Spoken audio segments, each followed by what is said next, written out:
Hello, everyone. Welcome back. We're going into the second half here of the Court of Swords one-shot, episode 140B, as we're calling it, I guess. I guess so. Adam, what's going on? There's a slight split after 139. Yeah. So, okay. So we fade back in, and the break gives us a little bit of, like, narrative room to kind of be like, time passes strangely in this dwarven prison cube underground. And so we cut back probably to Hashim sitting cross-legged on the floor watching Maharib do something like push-ups or some kind of like punching thing in the air. And Hashim is like telling you that you're doing it wrong, right? Like he's like he shouts something at you. He's not yelling like a drill instructor, but like you'll do it and he'll be like, no, again. And then you like try to practice. He's like, again, you're still attacking as if your arms are not the weapon, that you're holding something to do harm. A weapon is irrelevant. It is the fist that holds it that matters. It is the killing intent. That is what matters. And he says, when we are done with you, you will never need.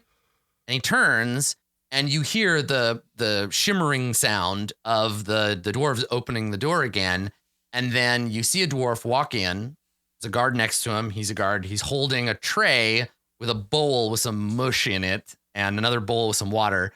And they walk just far enough in. They set it on the ground, and then they both walk out. And there's one bowl of food and one of water. And Hashim looks at it. It's the first time that water and food have been brought in here, and he looks at you. What do you do? I mean, I think I turned the first thing that I do after staring at the food for probably an uncomfortable amount of time. Yeah. I look towards him to see like if he gives a sign of approval or not. Yeah, he smiles and he says, good.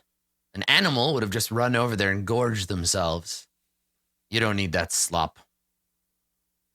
And your stomach like gurgles and kind of like disagrees with him. And you're just like, this low rumble. Okay. Are the dwarves still standing in the room? No, they've left. It's just sitting there on the floor. Okay. I think I just like, it's a glass of water. It's like not a glass, but a cup of water. It's a bowl. They're two clay bowls. Probably like dog bowls, right? They're not actual utensils. Yeah, pretty much. Yeah, exactly. So I think I like hold the muck with your hands. Yeah, I think I hold the water up like right next to me, and I've got it like in my the bowl in my hands, and holding the bowl. Yeah. Probably at this point, water has a smell to it. Oh, and yeah. So I think I put my nose right up to it and take like a very long drag of water of just like however the water smells.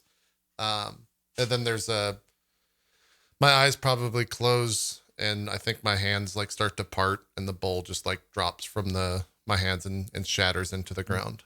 Yeah, splashes all over the floor. Yeah. And he nods and he says, good. Very good. We'll show them that you do not accept their pity. Now, come sit over here with me. Gestures for you to come and like sit with them. Yeah. I walk over it. I think the line like, we don't accept their pity. I'm not angry at the dwarves. They're doing what anyone would. I want to be clear about that. And he nods. He says, very diplomatic of you. So if you and your friends, you came here not to assassinate their king, then why? What brings you to Manamakbal? I told you we were seeking a warrior, a general. I forget rank. It seems not to matter much more. He has Does this man owe you money? No. We were trying to get him to join our cause, to fight the armies that oppress this land. He squints at you. Are the Goliath at war? Is your tribe fighting another? I have not seen my tribe or our kin. You're the first in several decades. He nods. We have that in common. I've been in here a long time. I miss them. my sister, my cousins. They're probably all dead by now. You and I both know that our people are resilient, and that is most likely not true. But if that keeps you sane... He shakes his head and he says, my companions and I came here a long time ago, and we failed in our mission. Another thing we have in common. I guess so. And without the veil, which we came here to steal, I worry I'm the last, my tribe. No one to go back to now, not after all this time. We did not as much... We didn't fail our mission. I failed. It was a being of great power that I tried to control. A weapon, oddly enough. I could not control Nods. Not everyone is suited to learn the truths of our people. If they knew the strength and bore the burden of knowing the truth that dwells within us, most would not survive. It would crumble them. There are some here and there that can learn this truth without it destroying them. I learned it. It took me many years in this place before its reality made itself clear to me. In the end, you will be prepared for this understanding. We're wasting time. He gets up. I have another task for you. I think I don't even respond to that. It's just like, what is it? Like, that's the look on my eyes. My eyes light up and look straight to him when he says that. Yeah, and he gestures at one of the walls, and he says, I need you to fight this wall. What do you mean? How... fight in what way do you want me to? He shrugs. The wall is preventing us from escaping. Kill it for me. I cannot. But you... A wall? Should be no small thing. Go ahead. Kill it for me. I look at the wall and look back. Is it a fight if one cannot actually kill whatever it is they set out to? You've given up already? It won't even fight back. Just go on. It's just a wall. All right, I'll do as you say.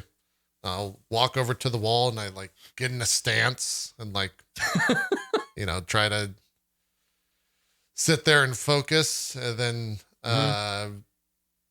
I think I do a shoulder charge to it, right? Because that would be if I were to take down a wall, it would be getting all of my strength. Hit it like you're trying to bash a door down. Or... Get it all into my shoulder. That would have the most momentum and push to break down a wall. So I shoulder charge the wall.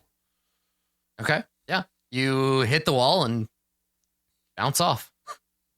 Is it like a complete bounce off? Does the wall absorb? Is it magically absorbed, or is it just I hit a stone wall?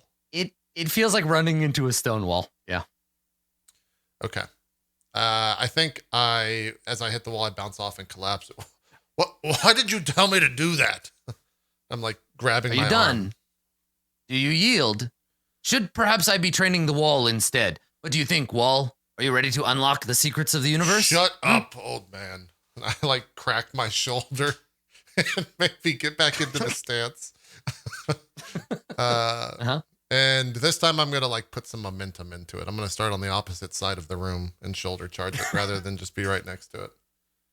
And, okay. Yeah. So you get a little bit of run up and you charge at the wall. Yeah. Okay. Yeah. You slam into it. And this time I think you do fall down if you have enough room. You smash into it. A shock of pain goes through your body. You fall down and he looks down at you and he says, wall 2, you 0. You cannot win a fight against an object. This is pointless. So you give up. Is that it? I understand what what is it you want me to do with the wall? I told you what I want you to do. Your master demands you kill this wall. Kill the wall for me. I think maybe you see a smirk on Maharib's face. I walk over to the wall. I once again like get in the same stance, and I'm gonna close my eyes and like envision the wall dying somehow. Like I punch the wall, maybe blood irks out through it. Yeah. Like just something really stupid and silly. Yeah. You close your eyes and you imagine yourself like, oh, what would it look like if I just beat this wall to death? And the wall's like, no, stop hating me. And you're like, shut up, wall. And you envision this thing and your eyes are closed. And we cut to you with your eyes closed, like focusing really hard, maybe sweat beating on your forehead. And Hashim leans into the shot next to your ear and he's like, is it dead yet? And kind of like startles you out of your reverie. Yeah. You were thinking about killing it very, very hard. But look, well, seems fine.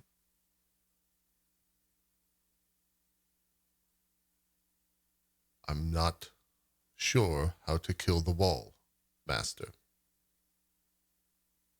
Put his hands out. The world is full of uncertainty, student. But what the master demands, the master gets. He points at the wall.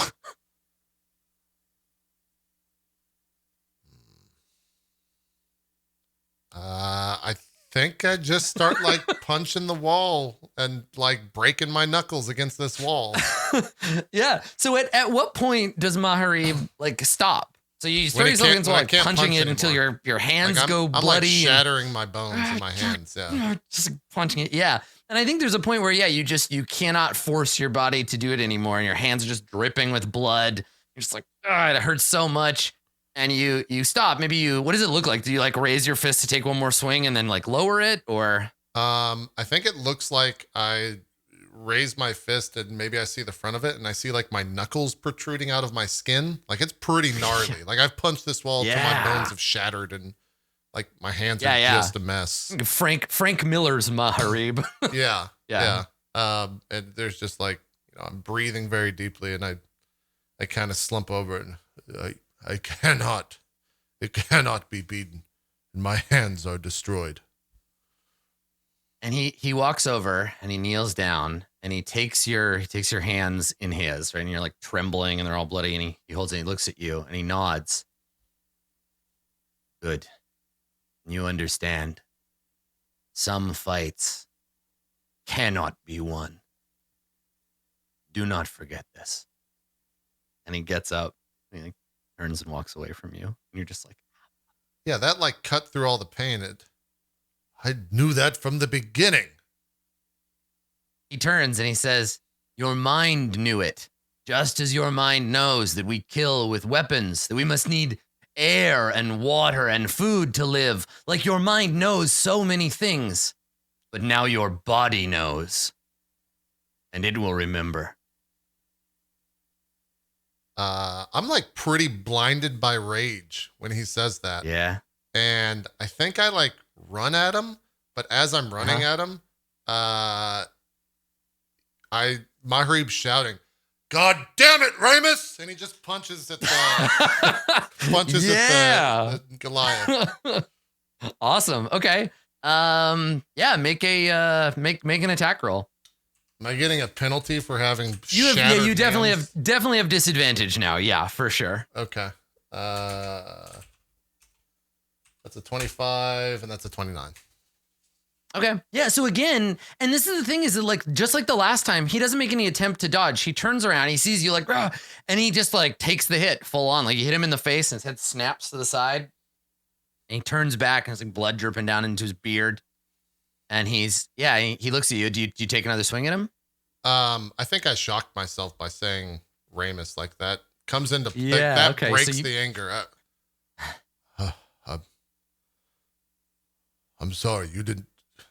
I understand what you're trying to teach me. You did not deserve that. It was meant for another. And he nods and he says,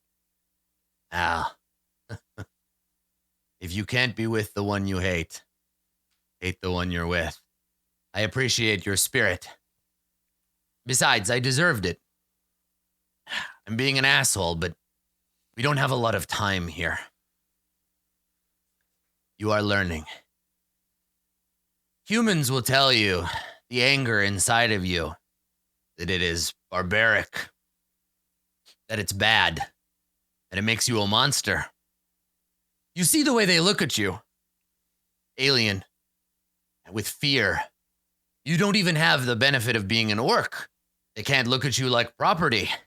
They know. Ah. A good swing. I think you broke my nose. Ah. They know that you don't belong. They feel it just as you are able to feel where you came from. You know this thing they call us, this word. Goliath. Huh? Do you know what it means? I'm staring at my fucking right. broken ass hands. My hands. You're thinking about Ramus and how you want to punch him in the face, and you're listening, but like he's got you in a position of emotional, mental vulnerability, right? Where you're like kind of open to what he's saying. So he says to you, Goliath isn't even a giant word. It's human. It just means very big. They use it to put us in our place, force us to be mercenaries, force us to be barbarians. They don't know its origins. In the Elder Tongue, words that came before giant, which you, my student, will come to know, we are Goliath. It means watchers at the gate. They have forgotten. But I will help you remember. Now, sit with me. I will tell you a story. Yeah, I think that gets me to like pop what knuckle I have left and like form a fist. And I sit down. Yeah. And so you sit with him and he says, we belong here now in the world. You and I and all others of our kin, large and small, pure and corrupt. We are creatures of this place, suffused by its power, born with souls like anyone, but it wasn't always like that. You know, we came here, our ancestors, those ones you saw, to protect it. Back then, and as he's saying this, the camera would be showing around you. The two of you are sitting cross-legged, face to face, fairly close in the middle of this darkness, right? Yeah. But the darkness slowly becomes figures moving. We see light. We see these sort of semi-transparent characters. As he's telling you this story, we see them moving around. And he says, a long time ago, we lived somewhere else. And he points and we see the dome of the sky and we see stars sparkling and like a galaxy. And our seers, greatest there were, looked out across the vast sea of stars and they saw this place shining bright. But all around it, danger, darkness. And so the sky takes on like kind of a reddish tint and we can sense these kinds of strange presences. And he says, we came here to save it. Pilgrims on a sacred mission. This place is special. Nowhere else like it anywhere. What the humans call the fountain. A source of infinite power. But grandmother and grandfather, they didn't come here for power. They came to protect it. To fight against the darkness. And so as he says fight against the darkness, we can hear battle sounds and right shouting. And we see warriors, these tall blue-skinned warriors with the big like long heads, and they're carrying spears and they're dressed in battle garb, and they're fighting against creatures that are depicted here as tentacled, like entities of darkness. They're made up of shadow, but we see all these tendrils and teeth and claws, and it's clear that these giants are fighting against a terrible foe, right? And for you, Maharib, you feel in them, in these bluish skinned warriors, you feel every time you've ever fought against a creature that threatened your friends or your allies, right? There's a special sense of fighting in defense of someone else, right? You've done lots of fighting because you're angry. You've done lots of fighting for money, right? Or for revenge or whatever. But that feeling of fighting to protect someone, that's a special feeling. And you're only now realizing that it's in your blood, that feeling. And it's why the great green worm tricked you, right? Why the great green worm is like, if you want to protect your friend, you have to serve me, right? So you can feel that same feeling that all of them are fighting to protect a world that isn't their own. And so they fight, and it's clear that they're struggling, but that they're banishing these creatures. We see some of them killed, right, and dispersed. The darkness, the clouds dispersed. We see others being driven into tombs or into circles of salt and bound and hid away in the world in ancient sealed ruins. But as he's saying this, Hashim says, victory came at a great cost. You cannot touch darkness like this without it corrupting you, cursing you. And over the roll of time, we became lesser, other.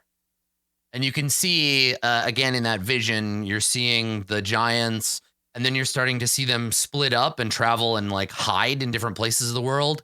And the ones that went to hide in the upper reaches of the highest mountains slowly become mountain giants and cloud giants over time. We see those that went to hide in the desolate waste become stone giants, and then Goliaths eventually. We see those who gave in to their corruption become trolls and trollkin.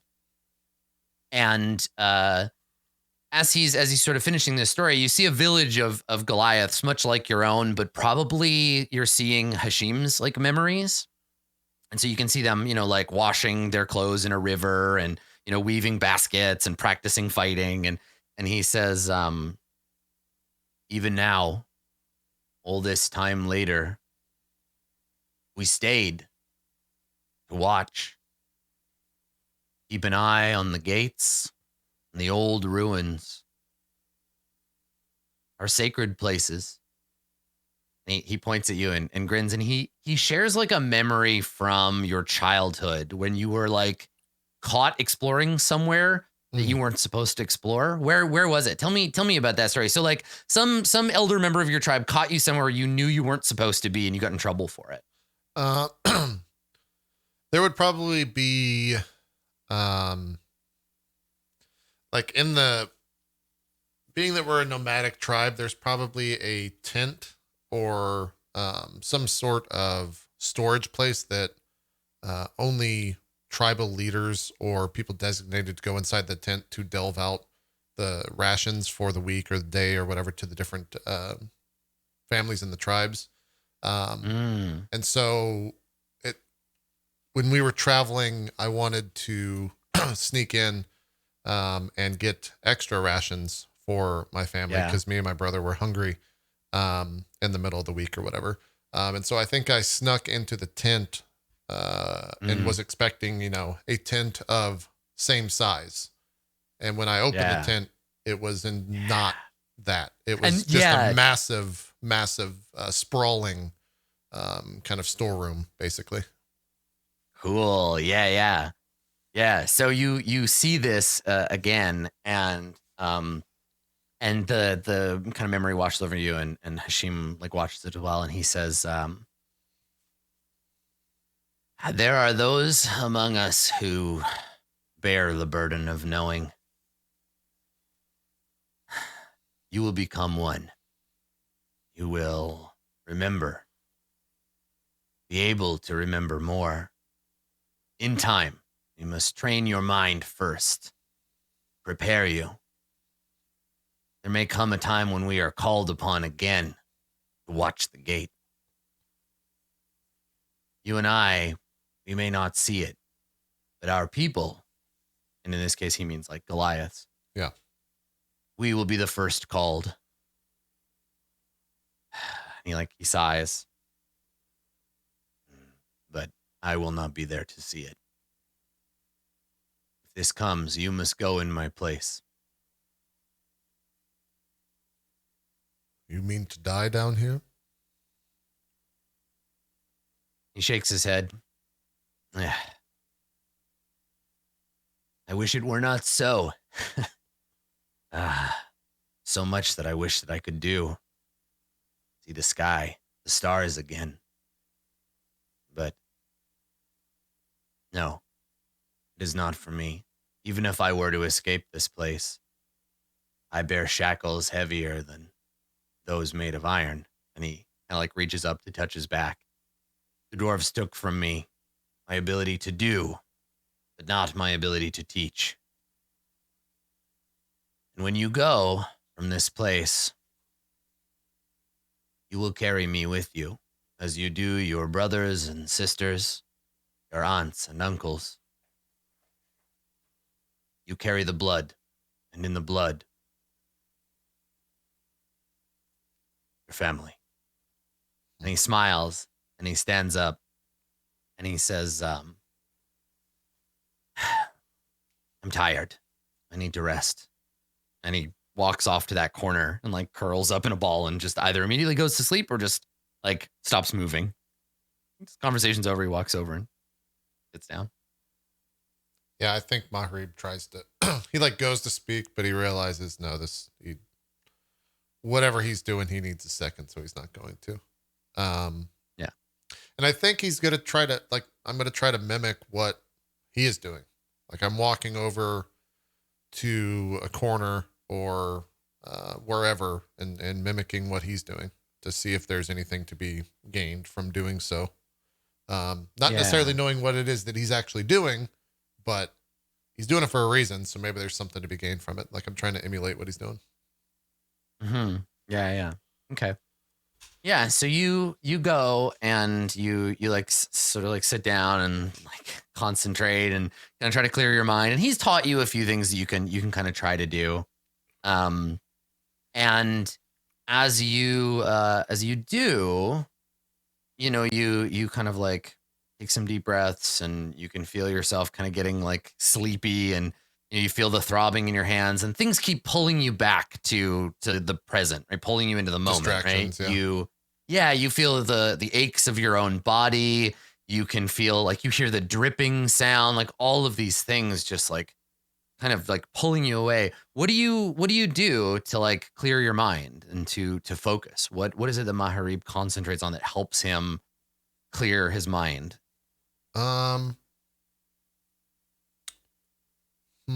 It would definitely be a memory of something, and I'm trying to recall like what memory that would be specifically. There was probably a moment where, and it was probably pretty recently, with the group where we were camping or setting up camp in the forest. And there was a moment where Ramus wasn't being an asshole, 10 Pillars wasn't talking my ear off, and Berg wasn't upset or being Berg about something. It was just kind of like peaceful. And so it's probably me trying to recreate that feeling of like tranquility that existed in the group and kind of the balance that existed among the four of us at that point. Yeah. And so something just keeps pulling you back and pulling you out of clearing your mind, right? Like some snarky thing Ramus said that really like tilted you, or a time that Berg got in your face about something, or 10 Pillars, dancing around a point instead of just addressing it directly. Like it just keeps like annoying you. And I think eventually you give up, right? Eventually you're just like, it's like trying to sleep, right? Where you're like, Jesus Christ, it's 3 a.m. I got to get up at 6. I got to go back to sleep. Go to sleep. Come on. Yeah. And you're lying there. And eventually you're just like, fuck it. And you're like, you feel that giving up sense. You open your eyes and Hashim is standing there staring at you. And he says, your mind is clouded. Get up. We're going to clear that out. Are you going to blow in my ear? as hard as you can. What is this process? So you stand up and he says, first, I have to remind you of something. And he cracks his knuckles and he reaches up to your head. He puts one hand on either side of your face as if like feeling the shape of your skull. And he's like runs his thumb along your eye socket and like taps the top of your head and is kind of like doing phrenology on you for a minute. Do you say anything? It takes like a while as he's like, no, my eyes like just very intently are like following whatever he's like. If he's pushing like, right here, it's going up and looking at his, his hands. There. Yeah. But I'm not finding. Eventually it seems like he finds the thing that he was looking for, right? He finds like a point and he puts his finger right here and he does his head and he says, yes. And he just applies pressure to two points, one on top of your head and one at like the back of your jaw. And it's like your ears pop, but it's not a physical sensation. And suddenly, like having a song stuck in your head, you have the words to like a poem in a language you don't understand, just like suddenly in your mind. And he looks at you and he sees you kind of being like, wait a second, what happened? Why do I know this poem now? And he says to you, you remember. And it's as much a statement as it is a question. What did you do? I have this ringing in my head now. Verses from something. He nods and he says, concentrate. You know the words now. Recite the poem. And he looks at you and he says, go, recite the poem to me. And these are the words that are in your head. Okay. I mean, Maharib will crudely go through this. I close my eyes and what we Gardina in Gerdagum Payod Sin got Brim Gerfrunen. Halfway through the next sentence, he slaps you in the face as hard as he can. So you got your eyes closed, and then all of a sudden, bam, he slaps you in the face. Okay, I do one of those. What do you do? Like adjust my jaw, like crack my jaw. And that was supposed to teach me? Start again. What we Gardina in Gerdagum. Payod. And he punches you in the stomach this time, like hard enough to get you to bend over. Yeah, but this is not teaching me anything. Start again. Like I steal myself. What we Gardina in Gerdagum. Payod sin Ninga Prim Gerfrunon. And this time he puts a leg behind your knee and shoves you to the floor. He just knocks you right to the floor. You feel like the wind get knocked out of you. What do you do? You're laying on your back. I let the wind escape instead of fighting it, and so this is the way, I suppose. So as soon as you open your mouth, you say anything that isn't the poem, he just shouts, start again. Yeah, to just wait. We Gardina in Gir Dagum Payod Sinanga Prim Gerfrunan. And then in the same way, he like before you can get to the third line, he slaps you in the face. You feel your head snap to one side, sudden sharp pain.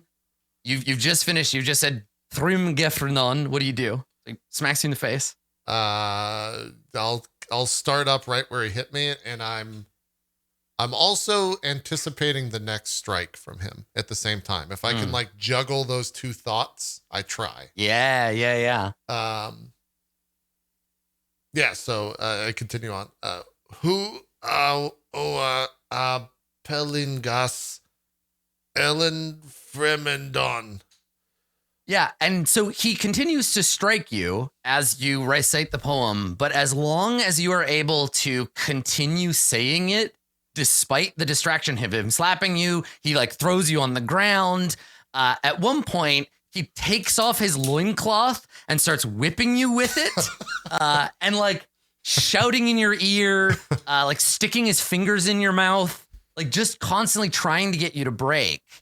And as long as you continue reciting the poem and don't stop, you eventually get to a point where you realize that what you're saying, you started it and you're reciting these awkward words and you're just like trying to get them out until eventually you realize that you're speaking in, it's not common anymore, but you now understand the words you're saying, and you're telling this story, right? And the lyrics, and if I had time to write you an epic poem about the ancient giants, I would have, instead of just stealing from Beowulf. But right. You're reciting a poem about like the first ones, they who came from beyond to protect this place, the sacred jewel nestled in darkness. And like you're reciting the poem, and you realize as you're saying it that you're understanding the words that you're saying.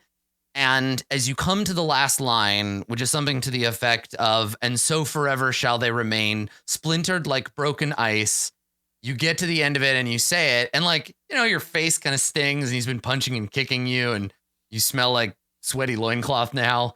He's smiling as you finish the poem. And he says, now you understand. And he's no longer speaking giant. He's just speaking, and you understand him, and you understand the poem in your mind, and you're realizing like through this torture, not only has he helped you clear your mind of distraction, but of the idea of language altogether, that now there is simply understanding and ignorance. And when you come to that revelation, he's watching you to see your reaction. What do you do? I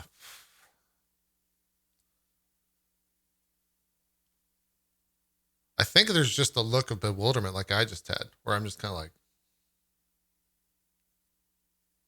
of like, I look at him and I'll try to, I just speak, if I just understand, what now? He nods and he says, the seed has been planted. The door is opening. You're beginning to see without and within. And he sighs and he says, in my own way, I am sorry. This is a great burden. But you are beginning to see the world not as others intend for it to be seen, but for how it is. There is one last thing. They're coming. The dwarves. They mean to test you. Your life and the lives of those dwarves you endangered coming in here. They are in the balance. There is one last step. Open your inner eye. Survive the dwarves' trial. And live to carry my teachings out of this place. What you do with them? Well, that's your decision to make. But this burden is not mine anymore. It is yours. And he sighs and like slumps down. He like sits. And it's as if like all the kind of bravado and like shitty attitude is kind of like quickly draining out of him. And while he's looked like an old man, he certainly hasn't acted like one, right? He's been like dancing around and like slapping you and throwing you. But you can see, yeah, like weakness kind of like washing over him like the tides from the sea. But as that happens, Maharib, you can feel, and I don't I don't know how, like, you and I can work on how Maharib feels this himself, but you are developing a new sense where before you could taste food and see a sunrise and hear a person playing the lute. You know, you could move through the world perceiving what the world had to offer for you, but now all of a sudden you have this sixth sense and you feel what some call the power of the fountain, others call the flow of magic, maybe, but you feel the power of the world. You feel that thing that your ancestors felt from an infinite distance across the stars, across space and time. You feel the fountain's call, and now you feel it here in this place. You can feel it all around you. And I think that you realize that your master, Hashim, he wasn't here waiting for you. He was there all along, right? That he was watching you as you like went to the void. He was there with you when you took up the axe. He was there when the axe broke. He saw everything that you did with Bahath. And it doesn't matter, right? That in the grand scheme of things, he is still entrusting you with his power. And I think all at once, not only does your inner eye open to the flow of what you will now come to know as ki, right? The word for spiritual power, the word for the fountain in the world. Not only that, but you now have a perfect memory of your own history. So all of those feelings that you carried before, all of that stuff you had forgotten suddenly comes rushing back to you. And with it, the memory of all the Goliaths that came before you, all the way back to their first arrival in this place. All of those things now become part of your inner landscape all at once. Now, you'll still have to undergo meditation and ritual to tap into that greater collective giant unconscious. Yeah. But now you are a part of it. You've stepped out of the world of the living and into this timeless stream of energy that pervades everything around you. And in that moment, you recognize what about this world, what about the fountain and its power is worth saving, right? You recognize the world for what it is, right? In a way that you've never felt before. How does Maharib react to that? What do we see? Trying to think like what the I think Maharib, like he started to a little bit at when he saw his mom, but I think Maharib probably hasn't let his own feelings show probably since he was like a kid, because you know, warrior culture, you don't show emotions and all that. Sure. I think like the camera goes back on. So go ahead. So hold on a sec before you continue. So that, oh my God, that's so cool. That's good subtext. So like the reason why Goliath children are taught stoicism is so that they don't accidentally do this and go insane. Right. Right. Like you have to be taught at a very, very early age, like keep your feelings under control. Like don't be serious, be stoic, be in the world. Because if you don't, and you're not ready for it, access to the genetic memory of all giant kind will drive you crazy. Oh, that's so cool. Yeah. So I think like I dig it. Emotion just overcomes Maharib, and there's a lot of crying, but it's not like uncontrollable sobbing. It's just like, you know, he's happy crying, happy tears. And whether he maybe for the first time we see like a pretty wide smile fall over Maharib, and he just goes in for like a full on, whereas before it was very much a like bro hug, like 2 taps on the back. There's like a full embrace of Hasim that follows after that. Yeah, and so you hold him to you, and he feels like so small and frail, right? Like he feels like thin and light, and like he's you know wasting away. And he looks at you when you hold him at arm's length. He says, I suppose you would have learned this eventually on your own, but time is growing And for those of you that see it this way, there's a veil of shadow over the future. One cannot see beyond one's own death.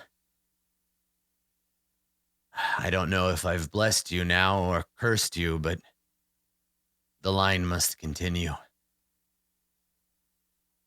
Find others. Those whose eyes can be opened, like yours were. Pass along what you've learned. Do not let the river dry up. There will come a time when this place needs us again. Ensure it remains.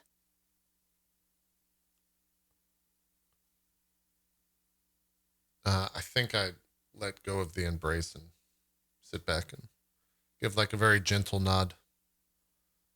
I will. And thank you for setting me on this path. And he nods. And he says, I would have liked to have seen the mountains. One last time, I remember the sun. So beautiful. And he kind of just slowly, his voice fades. Yeah.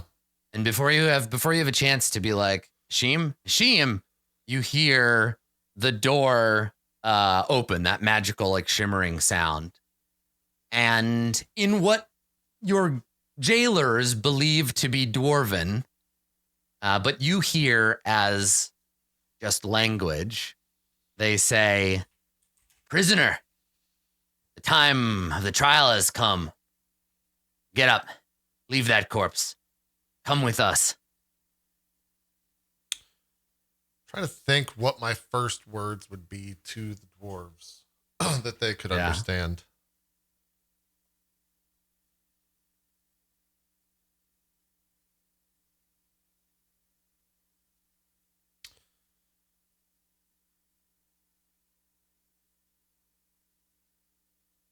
I think it's just a very like confident like I think my eyes close to honor the passing of Hashim.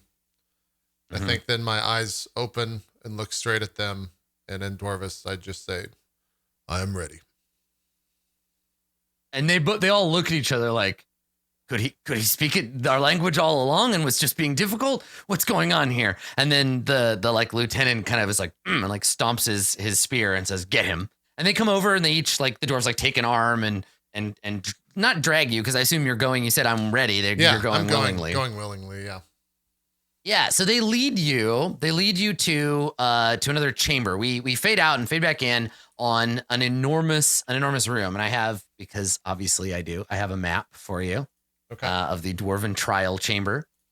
And so we fade back in on a great stone hall. It might also serve as an arena. It might be like a place where people come and gather. But for today, it is ringed by bright burning flames. There are 3 stone pillars to which you see 3 familiar dwarves who are chained to those pillars. You see Aga, the grave ward, the warden, and he's had his armor removed. He's just wearing like a prisoner's garb. You see Adikur, and you see Erishtum. All 3 of them are unconscious. They are chained to these pillars. You are walked by guards into the central chamber, and in the middle there is a cloud of fog.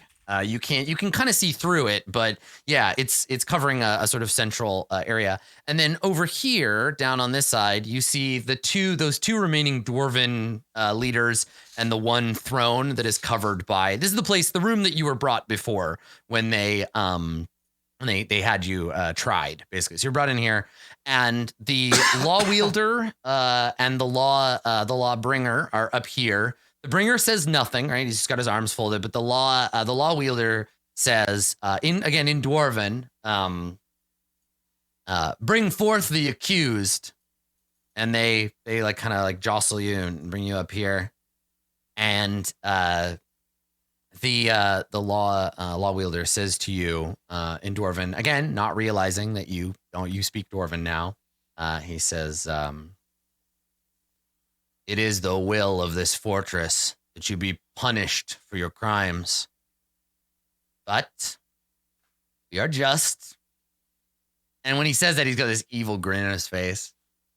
"You may have a chance to survive if you can defeat our trial.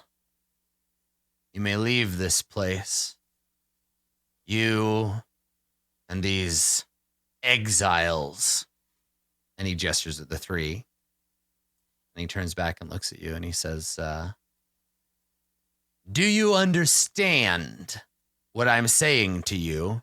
And he's saying it like clearly like, "You don't. I don't care," right? And I know these to be the same thing that the same one of the three that we spoke to, the first one. Okay, then I think I'll speak aloud and say, "You have ways to see my past. I have been a part of the melding before. You will see this is all foolish if I allow you into my mind and see exactly what transpired with one of your kind." And they look at each other, the two like leaders, like, "What the hell's going on?" And the lawbringer points at you and he says, I think the closest equivalent is witch, basically, but it has that kind of Puritan, like, it's not witch in the sense of like, you're cool and can cast spells. It's like a heretic, right? Yeah. So he points at you and he's like, "Witchcraft. This one tries to steal your mind, law wielder. Sentence him quickly." And the law wielder nods and he says, "The sentence has been passed." And the dwarves, these two dwarves next to you, they shove you forward and then they both walk away. And somewhere the sound of a gong rings out and you feel the floor shudder slightly, like boom, and it starts to rumble. Okay, I do a quick spin around. There's the three dwarves that I know. Are they just kind of like getting ready to fight? What are they doing? No, they're unconscious and they are chained to stone pillars. It looks like these sections on the floor, pillars rise up out of them. And so these three have the pillars extended and they're like handcuffed to them. Okay. And then I think like, what are they just like sitting there watching these three or the two lawbringers? Yeah. There's some guards on either side. They're watching. And then these two are just watching, arms folded. I think I continue to try to talk to these two. And okay. I know dwarves to be wise and not make haste decisions. And I implore you to not make one now. You do not hear witchcraft, but you finally hear understanding. And I am simply asking you of that as well. Can you do me a favor? Can you make an insight check? Sure. 7. Okay. Still bad saves in that regard. Yeah, your inside roll has not gotten much better. Okay. So something about the two of them, like they're not listening. And it's hard to tell whether it's just like dwarven stubbornness or whether it's something else. But yeah, they're not hearing your words.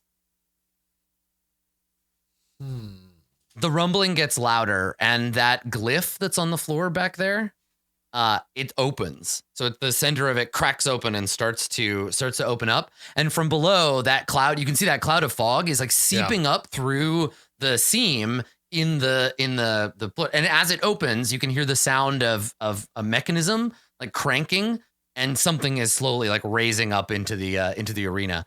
The dwarves, the guards all look at each other nervously and kind of like clutch their weapons, like, okay. And you can hear it behind you, like starting to open up. Sure. I'll go over and untie this person. Okay. Or go over so and you assess come over the situation and see what they're doing. Yeah. Yeah. Yeah. So this is Erish Tomb, and then that's Adikur over there, and the guy with the helmet is the. And so you walk over, and he's chained, so he's manacled to the post. So you'd have to break the pillar, or you'd have to like snap the chains or something. But okay. Yeah. So you walk over and you start examining them, and then behind you hear first a low, like groaning sound. You hear this like groggy kind of like, and I need to roll a D100 because I need to see how many of these you hear. Okay, so just one low voice. And when you turn into the fog, you see rising first a head, then two enormous broad shoulders, until eventually we see this bad boy. We see this creature emerge from the pit.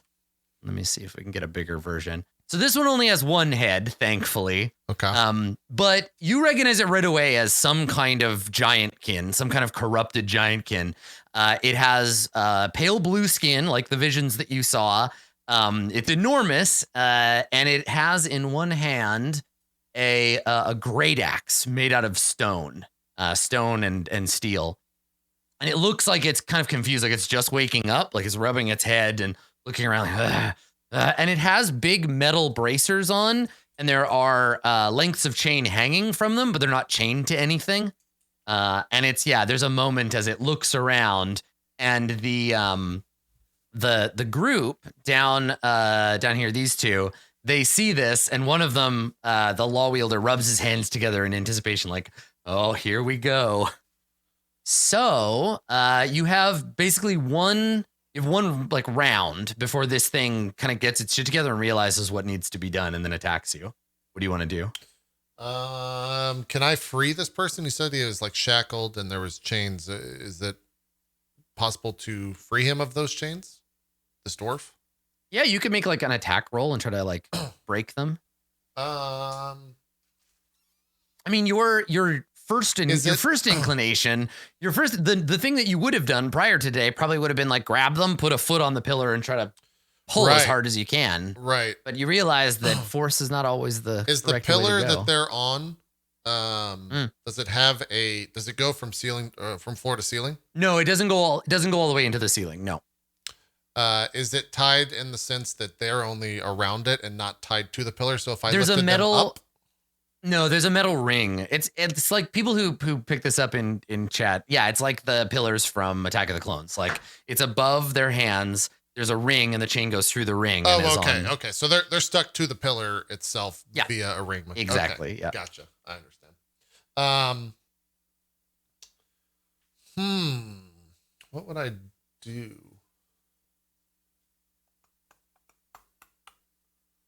I can't really like wake him up, I don't think.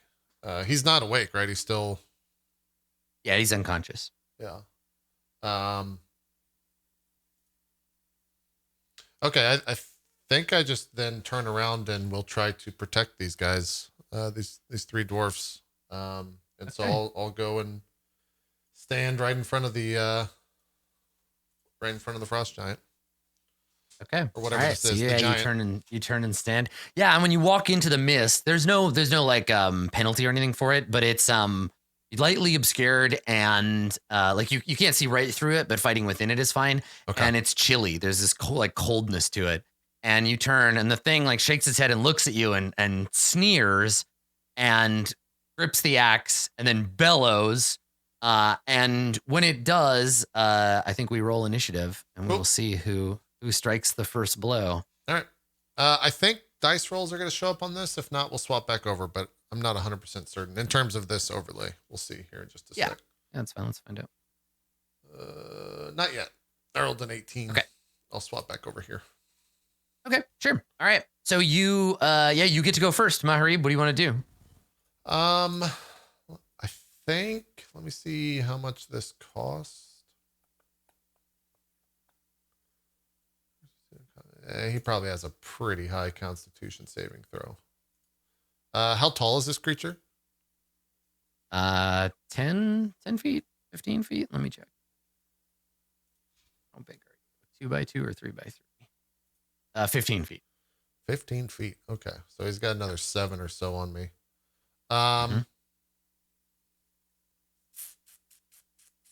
think.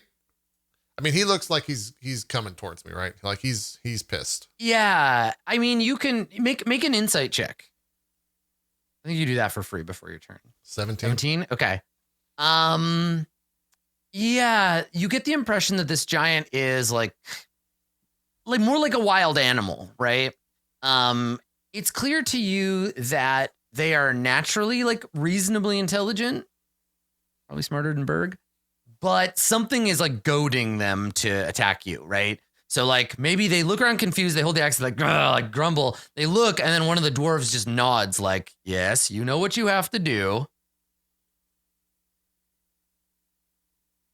I mean, I don't think it's gonna like, I don't think it's gonna happen. But for the first round, I'll look at him and say, "I am not your enemy. In fact, I am one of your kin.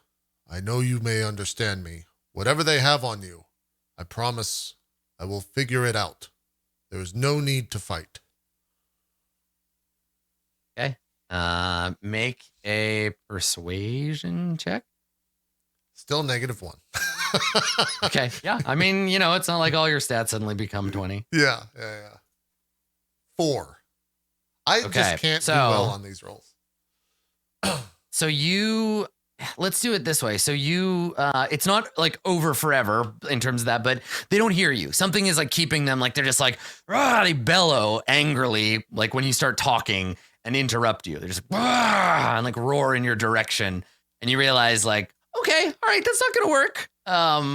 Yet necessarily. Okay. If that was my action, then I will use 1 key point to do patient defense. So I have the dodge action on this turn. Nice. Okay. All right. So let me find our usual dodge marker.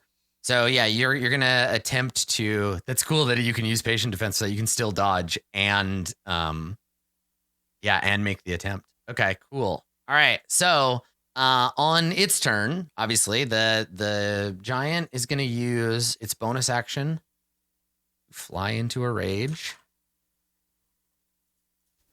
Okay. So yeah, it roars in anger and lumbers forward to take a swing at you with its axe. Okay. Here we go. First swing.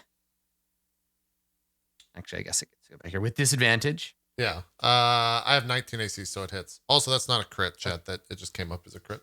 Yeah, it'll just pop up that way. Yeah, because it's a 20 in the game. Yeah. 28 slashing. All right. Okay. So it just comes running up and swings its axe. And yeah, maybe you're not quite as fast as you thought you were yet. You try to dodge out of the way.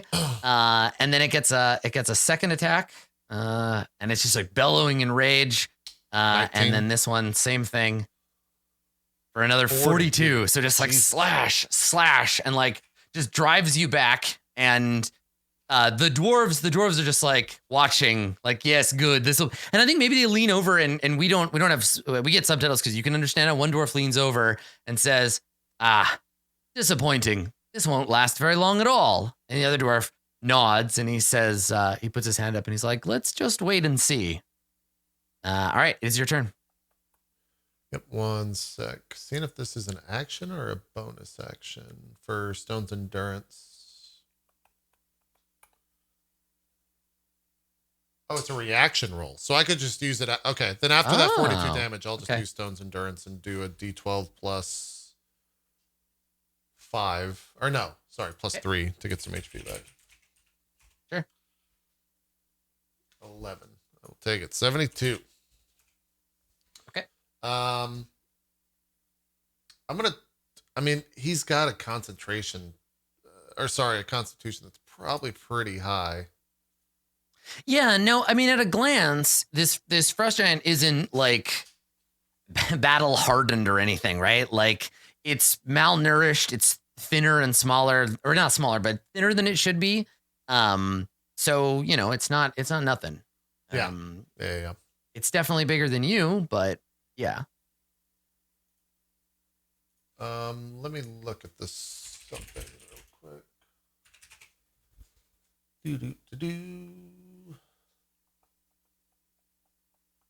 Okay, I'm going to, I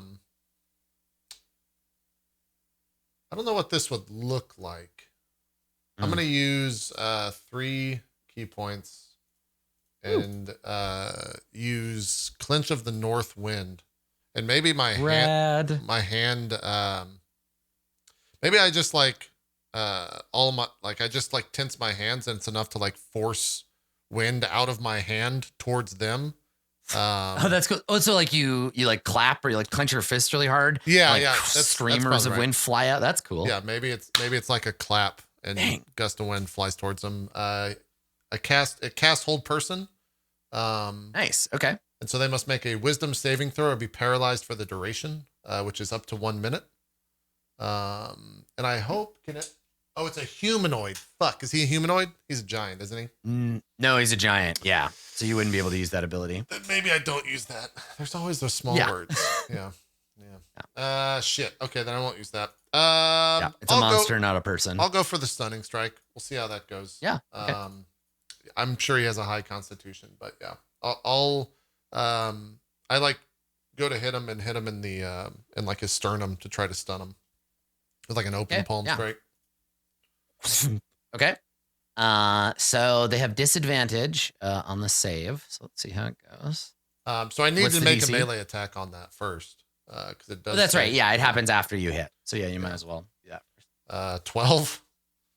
I don't have advantage on it. No, that is a miss. But you have more than one attack. Yeah.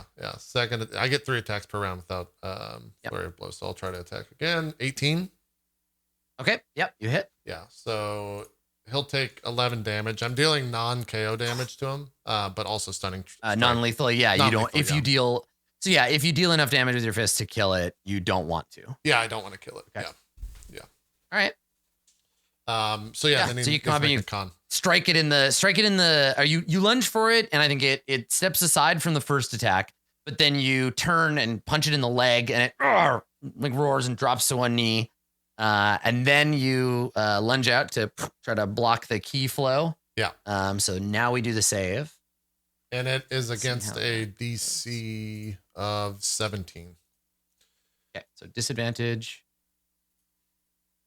Oh my god! Not stunned yet. So yeah, it swipes at you and you hop back. I mean, it's literally a 50-50 roll on it. Yeah. I'm gonna try with the third and final attack. 19, I assume, is a hit. Yeah, so it's a hit. 12 more, and I'll also do the same thing of stunning strike. So same roll. Okay. All right, here we go with disadvantage.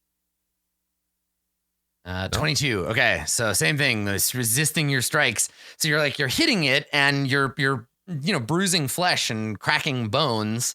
But he's like roaring and staggering back. And now you're feeling the flow of ki in the room, right? Like you can feel this energy flowing through you as you make these strikes. You can feel its like life force dwindling where you hit it.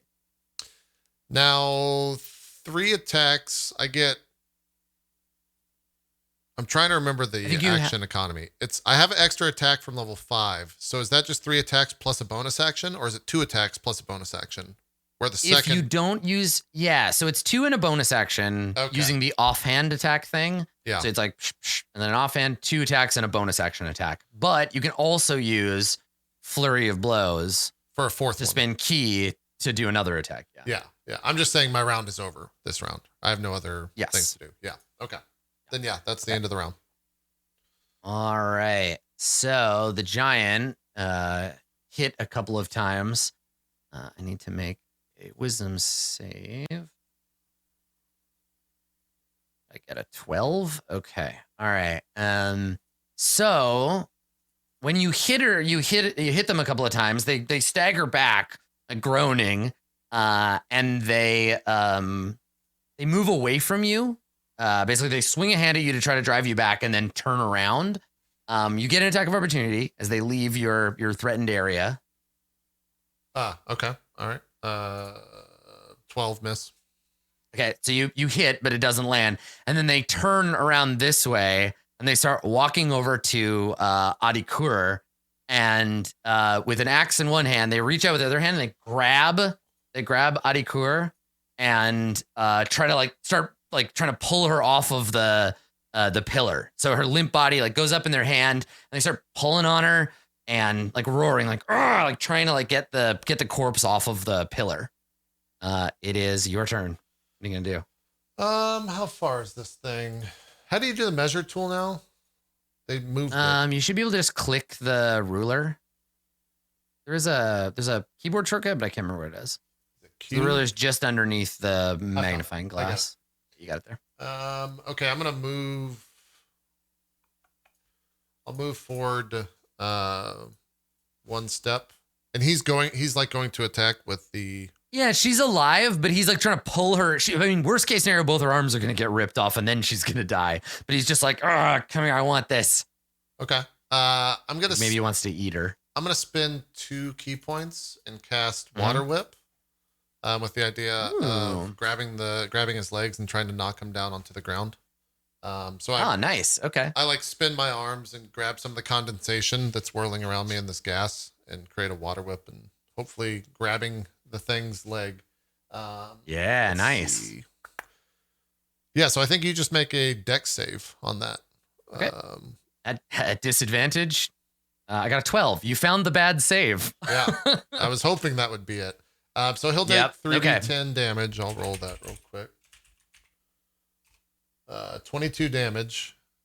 Okay. I'm not spending any extra key, and I want to. Is it pull or knock prone?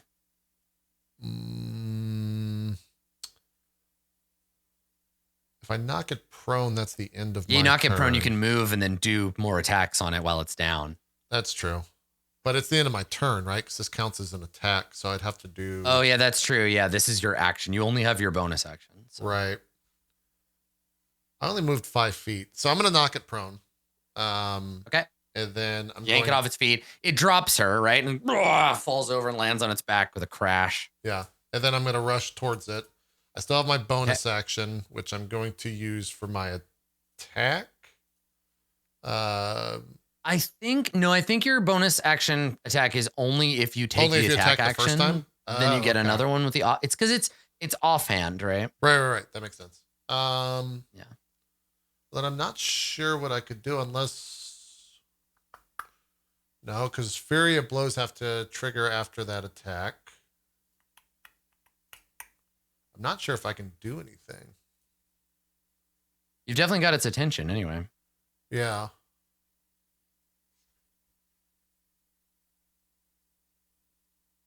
Yeah, you can patient defense. You can dodge again.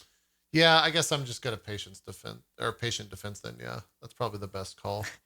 Yeah, patience defense is the thing you use when you're in the hospital and they're trying to charge you a shit ton of money. Exactly. Yeah. So I'll use I invoke patience defense.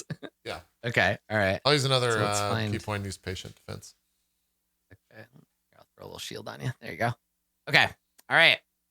So it gets up with its action, turning around, like roaring at you, grabs its axe off the ground and swings it at you, level with your head. So disadvantage. Miss. I got a 14, and then a second swing. Disadvantage a 12. All right. So first swing, you duck it. It gets up. It swings down at you. You sidestep. It slams into the floor, and it's just like roaring in anger now, trying to kill you, and you're just not where it wants you to be. It is your turn, Maharib. What would you like to do? We're gonna keep striking and try to stun it. So this will be. Okay. I'll do the first attack, which is 2 attacks, then I'll figure out what I want to do for bonus. So yeah, totally. First attack, 15. I don't know what his AC is. That's a hit. Yep. Okay, great. Yeah, you got him. 10. I'll use the key point for stunning strike. And I'll stop. Yeah, now you're doing it, right? Like what's cool is that like you at first it was like, oh shit, this thing's gonna murder me. And now you're like, yeah, all right, I got some tricks. And you're starting to pummel away at it, and it's getting angry and thrashing at the empty air. So it's gonna make this con save with disadvantage. It gets a 12. Nice. Shit. So it's done. So okay, all right. So you come in. What does the stunning strike look like? Is it a separate hit, or is it like the hit that dealt 10 damage also stuns? How do you want to? I think it's a open palm strike to his chest, so kind of like that. And then once I see that it connected, it's like another push forward with my elbow, and the elbow is the stunning strike into his sternum. Bang. Yeah. And so it staggers back, going like, like trying to breathe because you've like stunned it. It can't do anything now. It's stunned until the end of its next turn. So you've got another attack. Do you wanna make it? Trying to decide if I mean I'm dealing non-lethal damage. So I guess I'm just gonna keep attacking it. That was only the first. I mean, attack. I have another attack. You're entitled regardless. to one. Yeah, so I'm just gonna go ahead and attack then. And you have advantage. And I have advantage, so 21 hits for 12 damage. Yeah. Okay. All right. Yeah. So it's reeling. It's trying to breathe. You see its defenses are wide open. You strike it again, feeling the force of the blow. And the thing here is that it's like before, when you used to attack with a weapon, the point was to drive the weapon home hard enough to penetrate their armor, right? To be like, yeah, okay, you're made out of metal, but I've got an axe and it's gonna crack open the armor and I'm gonna get at what's inside. But what you're doing now is much gentler strikes, right? Like you hit it, and this time you don't even have to hit it that hard. You're just hitting where the overlapping sort of key of the armor doesn't protect it as well, and the force of your blow is just ignoring the metal altogether. So it's almost as if the armor is stepping aside and being like, yes, please, go ahead. Just strike the flesh. And so, yeah, it staggers back, grabbing at its chest, trying to breathe, stunned, reeling.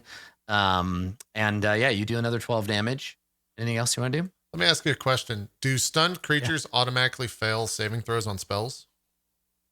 They have certain disadvantages, but let's look at the stunned condition, because that's what it inflicts, right? It's the stunned condition? Yes. Okay. I think it automatically fails dex and strength saves. Right, because to have a dex and strength, you would have to respond physically. Exactly. Yeah. Right. So wisdom, they're still, although discombobulated. Now remember your water whip. The thing about water whip is you can spend a bunch more key points to do a bunch more damage. And it will automatically fail against water whip. That's true.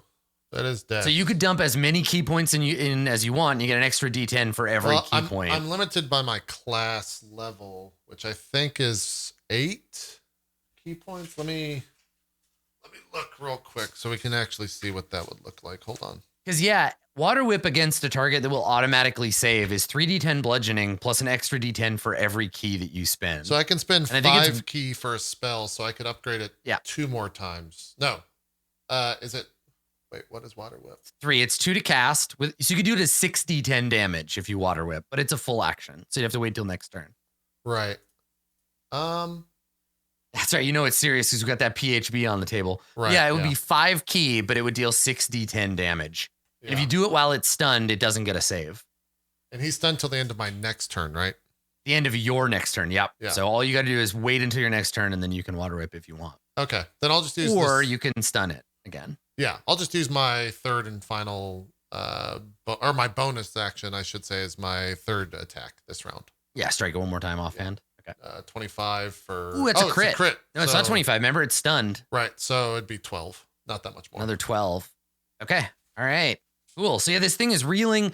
I think one of the dwarves, the law bringer, starts to stand up. Like, what in the hell? And he starts to stand, and the other dwarf puts his hand out like, you're getting too excited. Like, calm down. This is fine. So on its turn, it does nothing. And I think that actually ends. Oh no, it's taking damage. So it's paralyzed, but it's raging. So it's just like roaring and staggering, kind of flailing around. It's your turn. At the end of this turn, it will be unstunned. What would you like to do it? What do you want to do here? I think I'm going to... One sec. I gotta use Q. I'm going to drag it to the opposite corner of this... Or I'm going to move to the opposite corner over here. How far is that? It has no attacks of opportunity, so you back out of the cloud there. Yeah, then I'm going to go like right here. And then I will water whip for 5 key points and grab the thing. So, okay. Apparently every time, by the way, random tangent. Anytime that I use abilities, the Court of Swords bot is posting in Zeke's channel, which is currently live playing Persona 4. So he's getting a little bit of a spoiler, and they're getting a little bit of a play-by-play as to what's so going on. good.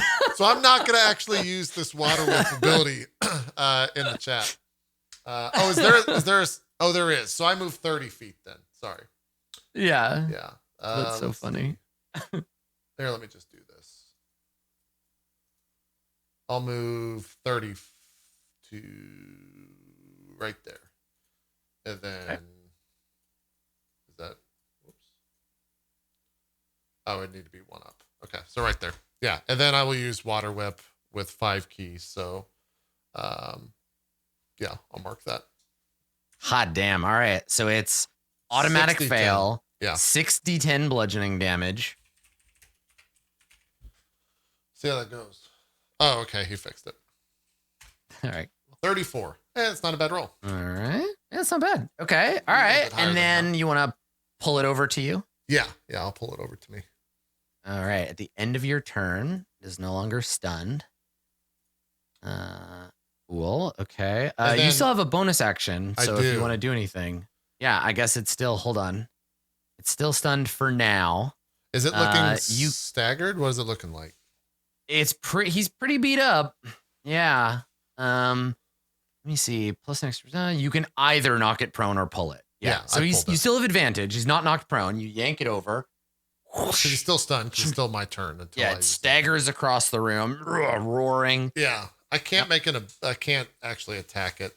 Yeah, that's right. You can take, again, if you have the key for it, you can take dodge, right? You can do patient. Yeah. Or you can do your defense or whatever. But I guess I'm going to do that. That's the smart play. I would rather keep 4 key, but I will use the patient defense and get dodge for this. So. Okay. All right. Cool. All right. So the frost giant is unstunned. End of your turn. And roaring will make 2 great axe attacks. Here we go. With disadvantage? Yes, because I have patient defense on. I got a 20. That hits. Okay. What is your roll with? Roll with a plus or 9. 30 damage. Okay. 42. Slashes you for 30. And then one more of those.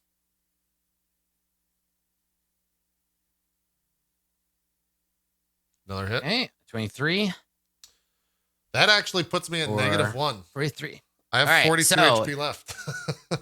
So this thing, it swings once, it slashes you back. This is good. I'm actually glad this happened. I wasn't sure if you were gonna drop or not. So it hits you once, which knocks you down. The second one, the axe comes up and it looks down at you and it swings the axe down.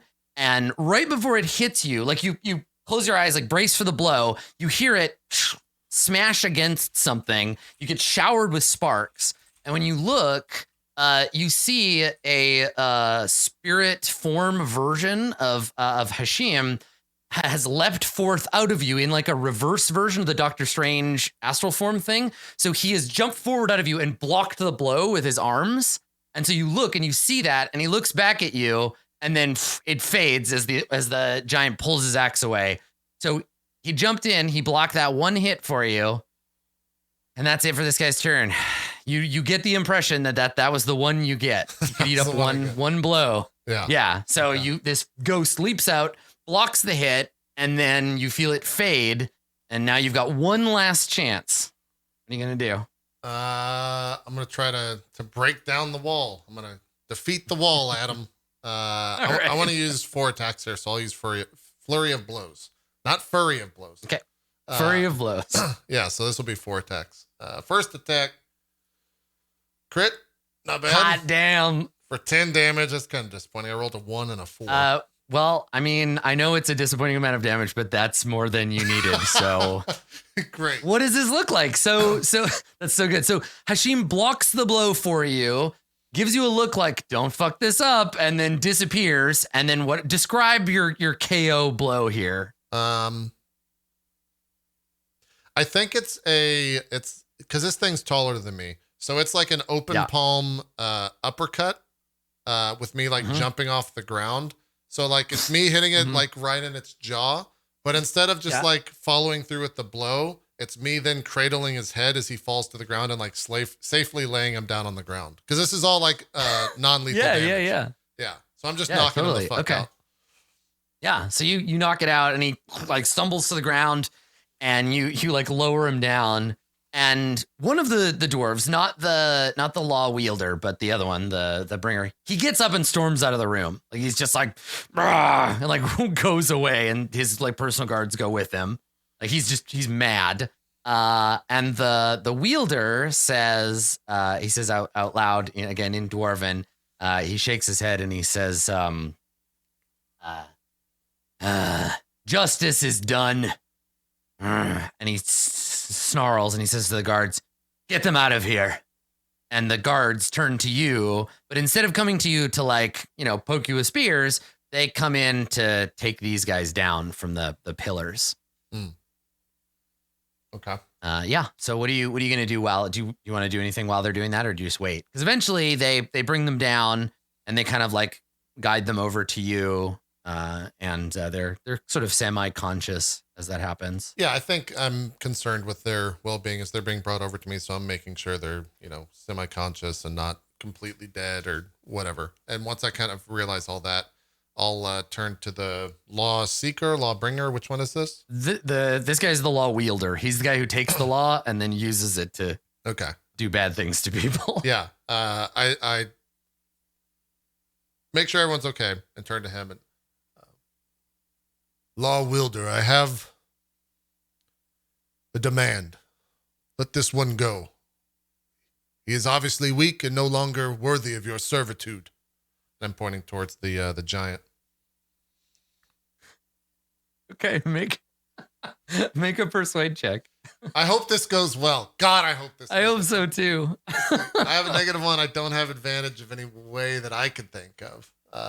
So I'm just going to hope the persuasion goes well. God damn it. Double 5s. I never have good fucking persuasion rolls. What? I don't think I've ever had one actually do well.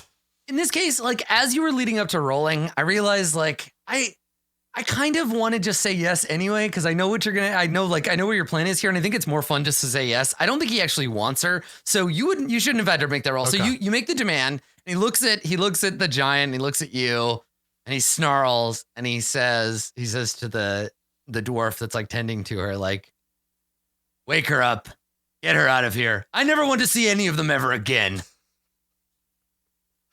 And then he storms out the other direction. Okay. Before he leaves the room, I just law wielder. Law wielder is him as he's leaving. I hope to stop and just say law wielder. Yeah, you can. Does he stop? He stops and looks over your shoulder. What would I say?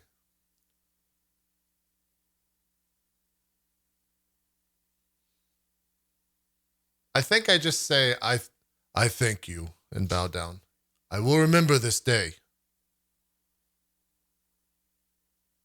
And he looks at you across the room and scowls and he says in Dwarven, again you understand, he says, the law is the law.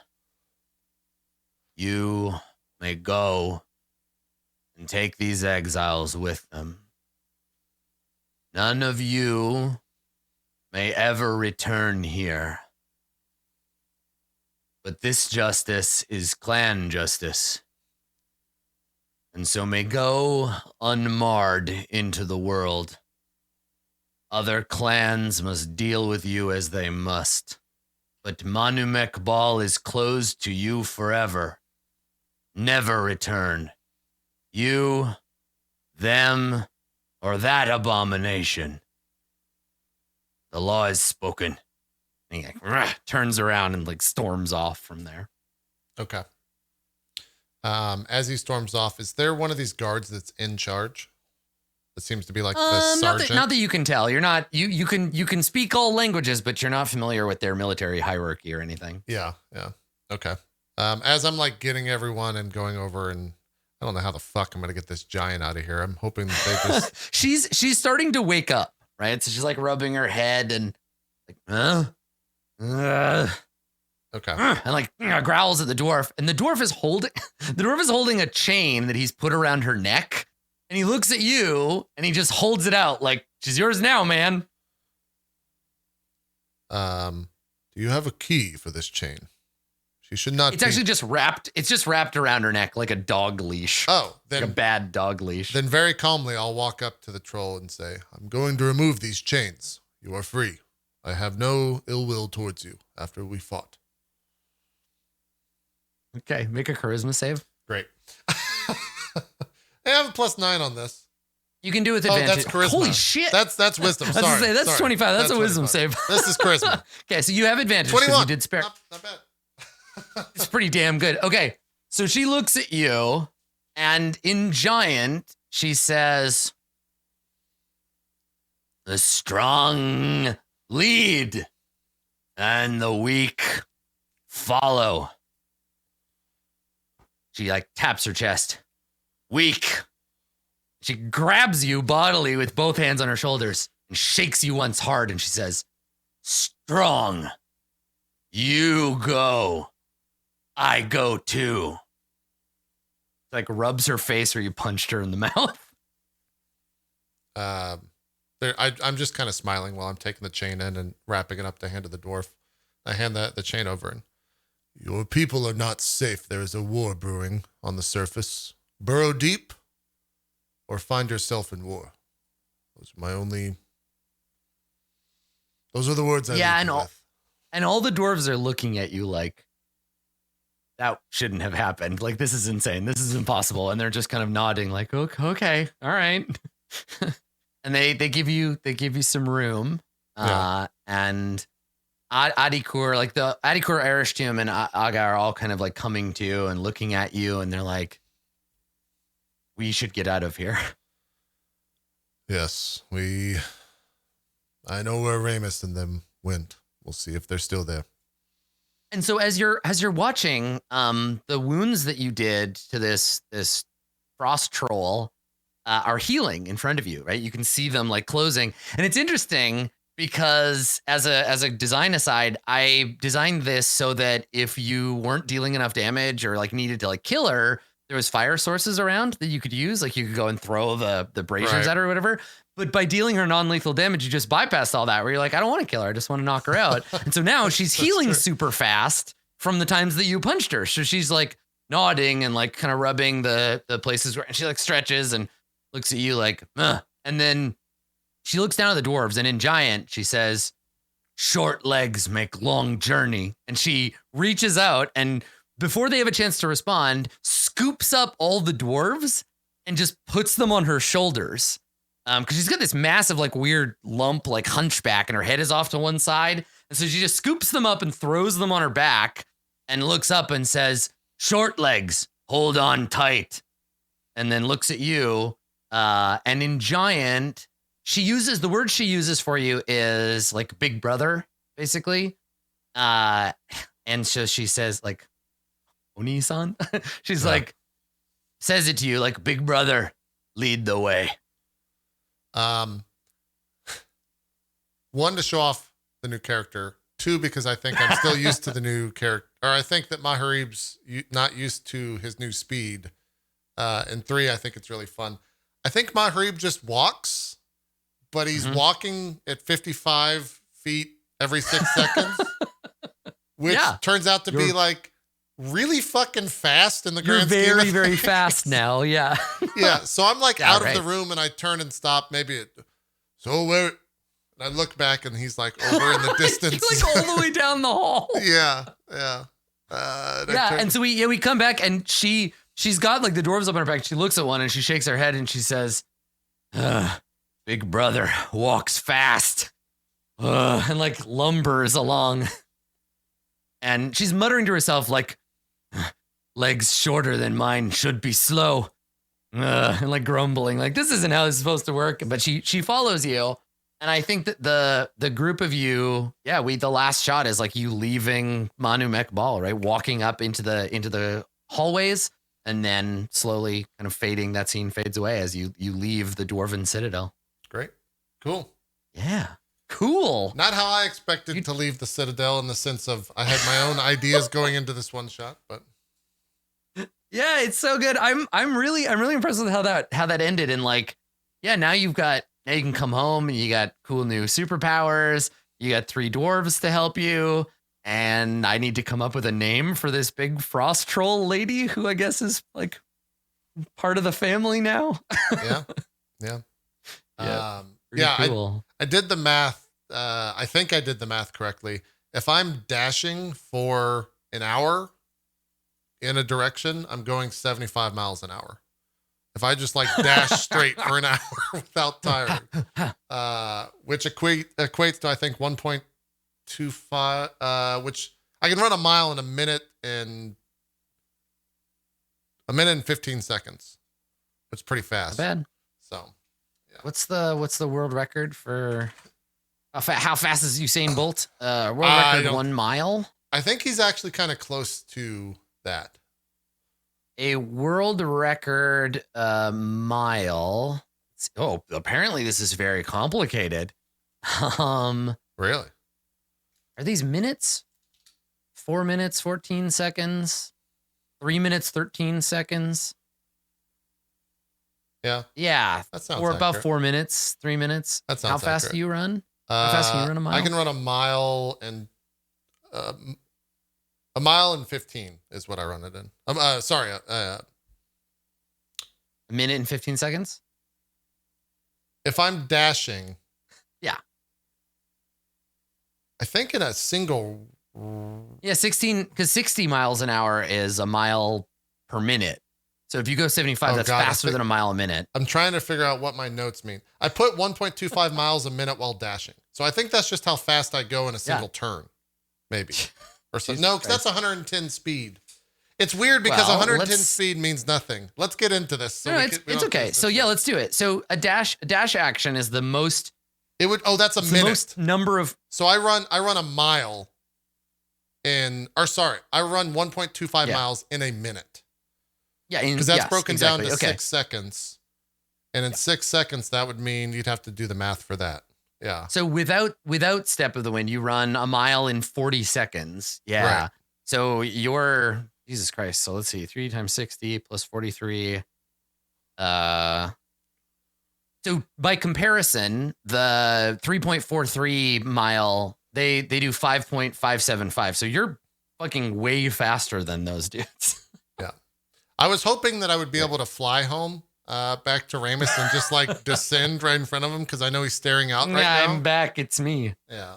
But yeah. So actually what happens is you all go outside, right? And you walk out of Manumek Ball, and Maharib, putting on his black leather jacket and his sunglasses, walks over to a phone booth, and then Rage Against the Machine starts playing, and then you fly away into space. That's it's really what cool. I was hoping would be the end, is that I'd get my Neo moment, because I actually can fly. And I can fly at 40 miles an hour, which is pretty fast. I did the math. Pretty good. Too, so, yeah. Well, cool. That's a one shot. Man, I will say doing a one-on-one one-shot goes, and maybe it's because you're so much more involved. Fast. It's very fast. It did so not fast. feel at all like any other show or what like that. Right. That was kind of akin to like the first session of playing D&D for me in terms of how fast that went. Yep. It went way fast. So it feels like it goes by really quickly because you have no downtime. Yeah. Like I think an episode can feel long if you're like, well, I spent 20 minutes like, looking at chat, listening to everybody play, but that 20 minutes is a lot different than I spent 3.5 hours intently focused on playing my character. Yeah. Yeah. Yeah. So that was a lot of fun. I had a lot of fun with that stuff. I think it proves that we can do these more often, like one-on-one shots with Quarter Sword stuff if we have the opportunity. Part of it too was, part of it was knowing in advance that we were going to do it, knowing how long we were going to do it, and that we had a specific goal, right? Like my goal in the prep was make it feel like Maharib, because it's like I didn't want the class change to be just like, I don't know, you're a monk now. I wanted it to take like most of the episode to go through it, and then also have a little bit of opportunity for you to show it off, which I think was pretty fun. Yeah, I'm glad that we had the plot armor there. The one strike that would do me in. Yeah. Well, Hashem. so part of that was, and I love the way you fought the giant, because part of that was for me, you like what he was saying about you now contain within you the shared history and power of your people. Like this is the beginning of that. So like you can sort of develop, like you could a magic item where you could research and develop and meditate and like further delve into your genetic memory, because the giants contain their memory within their like DNA essentially, which got passed on to you. So you can search the past. And so this was kind of him giving you one last shot of being like, you can't do it alone, Maharib. And then he joined you for that last blow. So, Yep. It was cool. yeah, man. It was cool. All right, let's do some shout outs then. We'll call it a one shot. You want to start us off? It's only me and you, so I guess might you as have well. to. We got to flip a coin, so I guess I have to. Yeah. Cool. Well, as usual, this would be the part where I'm making the thread on community.itmeJP.com. But since I'm talking to you and doing my shout out, you'll need to give me a second to do that while JP is doing his. That's true. If you would like, you can go and check out my other stuff on Twitter at Skinnyghost or twitch.tv/Adam Coble. There are VODs for my GM prep for this. If you want to see me doing the prep and kind of getting all this ready, you haven't watched it already, that's over on my channel, and it'll be up on my YouTube pretty soon. I think tomorrow, in fact. Normally, you can find me right here running our regular show, Court of Swords, with JP and Dan and Max and Zeke. We do that on Tuesdays, so we'll be back for that. And then this slot normally is Far Verona. So if you're interested in checking out some sci-fi RPG stuff, check that out on JP's YouTube channel, or come on back in this time slot. But thanks for coming, everybody. It's always a big, weird kind of risk to do something like this, to do a thing that we haven't done before. And I feel pretty good about it. I feel like it went pretty well. So if you have thoughts about the one shot, or you want to kind of let us know, you want to see more stuff like this, the community thread will be where to do that. So I'm going to go and get that set up right now. Cool. We had some people asking if we're going to do a post show. I think we're going to wait to do the post show till after the next episode. That way I can chat with the group about all that stuff. I'm excited to, I think Zeke obviously knows, because we had some commands going in there. I don't know if Dan actually might have been getting those commands as well in his chat, now that I think about it. And I doubt Max is live right now, but it'll be fun to see how they react. And yeah, it'll be a lot of fun to play Maharib, because it's still the same character, just a different tool set moving forward. So I'm excited for Tuesday's show at 6 p.m. Eastern. As for me, I'm going to be jumping into some Witcher right now. Probably take about a 5 or 10 minute break, go grab some food and stretch my legs, take the dog out. But then we'll be continuing on in our Witcher playthrough. And then tomorrow we're starting Final Fantasy VII Disc 1, the old school version. We're not doing a modded playthrough or anything like that. So that'll be tomorrow at 1 p.m. Eastern as well. Yeah, that's it. I think we're good. We're done. Adam? we didn't do like goals or anything. Yeah, because like this session. Because the goal was just to like, become Maharib. But I want to give you some experience for it. I do have goals for it. Yeah. Like my goals going into this were successfully communicate with the dwarves, survive whatever the dwarves have prepared, and find and meet the Goliath. So let's call the one shot like a hard goal, and I'll give you the XP that you would get for completing that. Right. So because those were all 3 met. You're level 16, right? I am, yeah. Okay, so give yourself 9,600 experience. Okay, 9,000. Give yourself 9,600. 9,600. Okay. Yeah. Cool. I will take it. All right. Cool. All right. Well, that was a blast. Yeah. Thanks, JP. Thanks again. Thanks, everybody. We'll see you guys on Tuesday for our normal slot of Court of Swords at 6 p.m. Eastern with full cast. So that's it. Thanks everyone for watching. We'll see you next time.